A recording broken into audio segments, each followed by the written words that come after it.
Praise the Lord. जय मसीह की। एक बार फिर मैं आप सबका स्वागत करती हूँ हमारे साथ जुड़ने के लिए। आज हम परमेश्वर का वचन देखेंगे और जो वचन है वो लिया गया है यूहन्ना के 16वें अध्याय से। अगर हम 16वां अध्याय पढ़ते हैं तो यहाँ पर हम पूरा पढ़ पाते हैं कि प्रभु यीशु मसीह अपने चेलों से क्या कह रहे हैं। वो कह रहे हैं कि तुम्हें शौक होगा क्योंकि मैं जा रहा हूँ, और मेरा जाना अवश्य है, ये तुम्हारे लिए अच्छा है, क्योंकि मैं जाऊंगा तभी मैं पवित्र आत्मा तुम्हारे लिए भेज सकता हूँ, तभी एक सहायक तुम्हें दिया जाएगा, वो तुम्हारे पास आएगा और वो क्या करेगा। वो सहायक जो परमेश्वर का आत्मा हमें दिया जाएगा, वो सहायक हमारे लिए क्या करेगा। यहाँ प्रभु यीशु मसीह बता रहे हैं जो आत्मा हमने पाया जब हमने उस परमेश्वर पर विश्वास किया, बपतिस्मा लिया, हमारे लिए स्वर्ग खुला और पवित्र आत्मा जो हमारे ऊपर उतरा, वो आत्मा आज जो आपके और मेरे अंदर रहता है, जब वो हमारे अंदर आ जाता है तो वो आत्मा क्या कार्य करता है हमारे जीवन में। यहाँ प्रभु यीशु मसीह बता रहे हैं उन्हें, वो कह रहे हैं वह आकर संसार को पाप और धार्मिकता और न्याय के विषय में निरुत्तर करेगा। एक बार उस पवित्र आत्मा ने हमें निरुत्तर किया जब हम प्रभु यीशु मसीह को नहीं जानते थे, हम संसार में थे, तब हम निरुत्तर हुए अपने पापों के लिए और हमने स्वीकार किया प्रभु यीशु मसीह को। और जब हम यीशु मसीह को स्वीकार करते हैं तब वो आत्मा हमारे अंदर आकर रहने लगता है।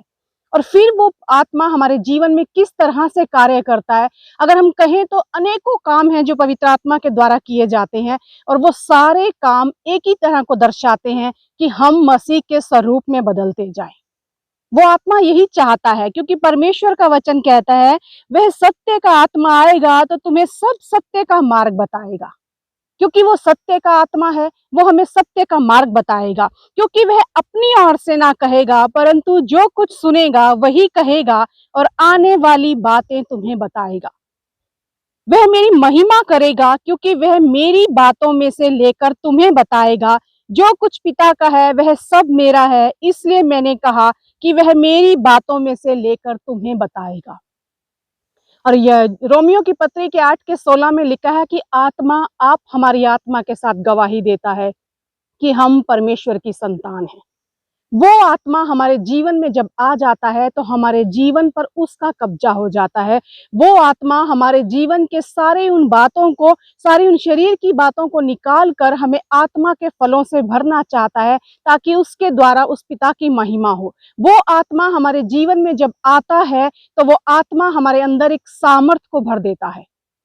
अगर हम परमेश्वर का वचन देखते हैं, दूसरा तीमुथियुस उसका 3 के 16 में लिखा हुआ है कि पवित्र शास्त्र हमें इसलिए दिया गया है कि वो हमें सुधारे, हमें सिखाए, हमें उपदेश दे, ताकि हम ऐसे व्यक्ति बन जाएं, एक परमेश्वर के सिद्ध जन बन जाएं हम। इसलिए वो सहायक हमें दिया गया है और परमेश्वर हमारे जीवन में वो कार्य करना चाहता है उस आत्मा के द्वारा। वो सत्य का आत्मा हमें सत्य का मार्ग दिखाता है, वो हमें निरुत्तर करता है, वो हमें सहायता करता है, हमें हियाव देता है। अगर हम पवित्र शास्त्र में ही पढ़ते हैं तो प्रभु यीशु मसीह के बारे में वहां लिखा है कि जब उन्हें पकड़वाया गया, क्रूस पर चढ़ाया गया, सब चेले भाग गए, सब चेले डर गए और वो भाग गए। मरियम मगदलिनी जब देखती है, वहां कब्र पर आती है, और जब वो देखती है कि वहां यीशु मसीह नहीं है, कब्र खाली है, वो जाकर यूहन्ना और पतरस को बताती है, चेलों को, कि वहां यीशु नहीं है। वो दोनों भी दौड़ कर आते हैं और वहां कपड़े रखे हुए यीशु मसीह को देखते हैं और वो विश्वास करते हैं। पर क्या आगे लिखा है, और वो अपने घर वापस लौट गए। उसके बाद अगर हम आगे पढ़े तो हम देखते हैं वो चेले इतना डर रहे हैं कि बाहर संसार में क्या हो रहा है, और उन्होंने अपने आप को एक कमरे में बंद कर लिया है। लेकिन प्रेरितों की पुस्तक के पहले अध्याय का 8वां वचन कहता है, वहां कुछ इस तरह से लिखा हुआ है, परंतु जब पवित्र आत्मा तुम पर आएगा तब तुम सामर्थ पाओगे। तब तुम सामर्थ पाओगे। जब वो पवित्र आत्मा आता है हमारे अंदर, हमारे उस सारे भय को निकाल देता है, क्योंकि वो जो है हमारे अंदर वो भय का सामर्थ नहीं लेकर आता, पर वो हमारे अंदर विश्वास का, सामर्थ का आत्मा लेकर आता है, प्रेम का आत्मा लेकर आता है, संयम का आत्मा लेकर आता है। वो पवित्र आत्मा जब हमारे अंदर आता है, सारा भय निकल जाता है। और यहाँ लिखा है, परंतु जब पवित्र आत्मा तुम पर आएगा तब तुम सामर्थ पाओगे और यरूशलेम और सारे यहूदिया और सामरिया में और पृथ्वी की छोर तक मेरे गवाह होगे। मेरे गवाह होगे। अगर हमें अपने जीवन में उस खुदा की गवाही को बांटना है, उसके गवाह ठहरना है, हमें एक सामर्थ की जरूरत है, और पवित्र आत्मा वो सामर्थ हमें देता है। वो सामर्थ हमें देता है ताकि हम उस सामर्थ के द्वारा उन कार्यों को कर सकें जो प्रभु यीशु मसीह हमारे जीवन में हमसे चाहते हैं। पवित्र आत्मा वो सुनता है जो पिता उसे सुनाता है, और वो हमारे जीवन में उन वचनों के द्वारा अपना कार्य करता है, और वो वचन हमारे जीवन में हमें हर बात के लिए निरुत्तर करते हैं, हर बात को हमें सिखाते हैं, वो सत्य का मार्ग हमें दिखाते हैं। क्योंकि परमेश्वर का वचन ही कहता है कि परमेश्वर गड़बड़ी का परमेश्वर नहीं, पर वो शांति का परमेश्वर है। कोई कंफ्यूजन नहीं, कोई कोलाहल नहीं, लेकिन वो सत्य का आत्मा हमें सत्य मार्ग दिखाता है। 1 कुरिन्थियंस के 2 अध्याय में हम पढ़ते हैं, परमेश्वर का वचन कहता है, जो बातें आंखों ने नहीं देखी, जो बातें कानों ने नहीं सुनी, जो बातें मनुष्य के चित्त में भी नहीं चढ़ी, परमेश्वर ने जो उससे प्रेम करते हैं उनके लिए वो रखी हैं। और 2:10 में लिखा है, परंतु परमेश्वर ने उनको अपने आत्मा के द्वारा हम पर प्रकट किया है। वो हम पर कैसे प्रकट होती हैं? आत्मा के द्वारा। कैसे? क्योंकि आत्मा सब बातें वरन परमेश्वर की गूढ़ बातें भी जानता है। वो आत्मा परमेश्वर की गूढ़ बातें भी जानता है, इसलिए वो बातें हमारे ऊपर प्रकट होती हैं। वो आत्मा हमारे जीवन में वो कार्य करता है। सत्य का आत्मा हमें राह दिखाता है, सत्य का आत्मा हमें रहस्य खोलता है हमारे जीवन में, सत्य का आत्मा हमारे जीवन में सामर्थ देता है उस खुदा की बातों के द्वारा। कई बार हम अपने जीवन में इतने कमजोर पड़ जाते हैं, निहित हताश हो जाते हैं, हमें लगता है अब इसके आगे कुछ और नहीं, हम फंस जाते हैं, परेशान हो जाते हैं, और जब कमजोर हो जाते हैं हमें नहीं समझ आता कि हम करें तो करें क्या। अगर हम 8वां अध्याय रोमियो की पत्रिका देखते हैं, 8:26 में लिखा हुआ है, तब वही आत्मा इसी रीति से आत्मा हमारी दुर्बलता में सहायता करता है, क्योंकि हम नहीं जानते कि प्रार्थना किस रीति से करना चाहिए, परंतु आत्मा आप ही ऐसी आहें भर भर के जो बयान से बाहर है हमारे लिए विनती करता है। जब हम थक जाते हैं, जब हम गिरने लगते हैं, जब हम कमजोर पड़ जाते हैं, हमारी दुर्बलता में वही सामर्थ्य का आत्मा हमारे लिए परमेश्वर के साथ मध्यस्थी करता है, हमारे रिश्ते को उस खुदा के साथ जोड़ के रखता है। जो हम नहीं कर पाते वो आत्मा हमारे जीवन में करने लगता है, वो आत्मा हमारे जीवन में करने लगता है। परमेश्वर का वो आत्मा हमें इसलिए दिया गया है ताकि जो काम हम खुद से नहीं कर सकते वो कार्य वो हमारे जीवन में करे, ना बल से ना शक्ति से, पर आत्मा की सामर्थ्य के द्वारा हमारे जीवन में कार्य होता है। और ये किसका वचन है? ये सेनाओं के यहोवा के मुख से निकला हुआ वचन है।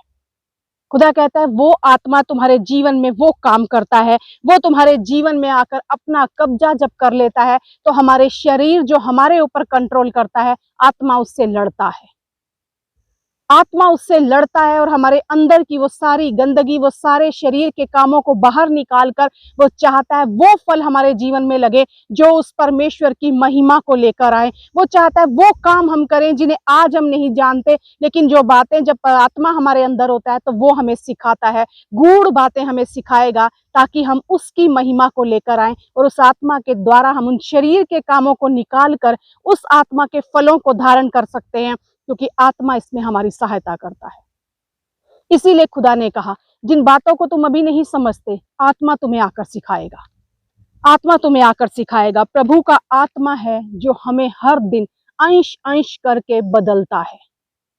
किस रूप में? मसीह के रूप में, मसीह के स्वरूप में, मसीह किसी चाल में हमें बदलता है, मसीह के फलों से हमें लादता है, मसीह जैसा हमें बनाने के लिए वो अंश अंश करके हमें बदलता है। आज परमेश्वर इस वचन के द्वारा हमसे बात करना चाहता है कि क्यों ये आत्मा आपको और मुझे दिया गया है, और क्यों हमें इस आत्मा की रखवाली करनी है। क्यों हम कहते हैं कि मनुष्य का जो आत्मा है वो यहोवा का दीपक है, क्योंकि अगर वो आत्मा हमारे अंदर जल रहा है, वो आत्मा हमारे अंदर प्रज्वलित है, तो वो आत्मा हमारे जीवन में अपने कार्यों को करेगा, और वो कार्य उसके फलों के द्वारा दूसरों को नजर आएंगे, और जिससे परमेश्वर की महिमा होगी इस संसार में हमारे द्वारा।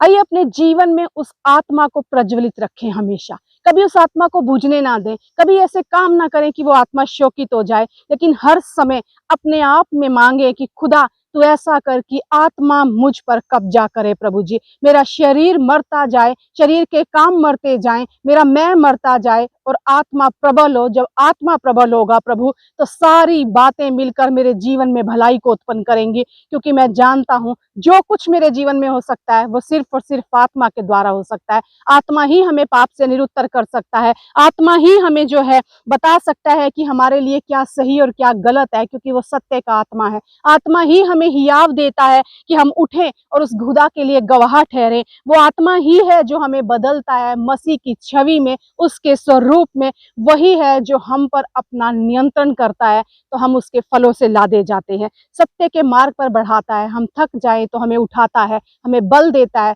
और उस मार्गों की ओर लिए चलता है। आइए हम खुदा से दुआ करें कि प्रभु होने दे मैं इस आत्मा पर काम करूं, सदा इस आत्मा के ऊपर काम करूं प्रभु, ताकि शरीर मुझ पर कभी हावी ना हो, लेकिन आत्मा सदा प्रबल रहे। परमेश्वर इस वचन के द्वारा आपके और मेरे जीवन में अपनी आशीष और बरकत को उंडेले और हम जान पाएं कि आत्मा हमारे लिए कितना जरूरी है। आमेन, आमेन।